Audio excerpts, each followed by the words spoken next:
Y ojalá Aragón no esté siempre, como dice Azcón, para dar y dar, y alguna vez pueda recibir.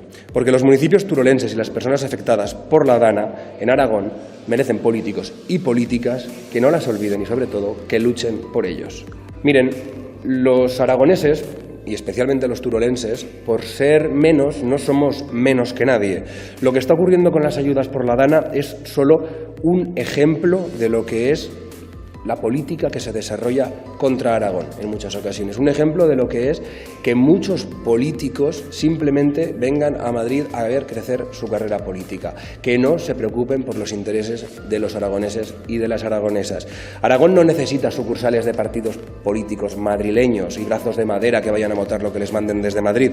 Necesitamos políticos y políticas implicadas con nuestra gente, con nuestros paisajes y con nuestro territorio.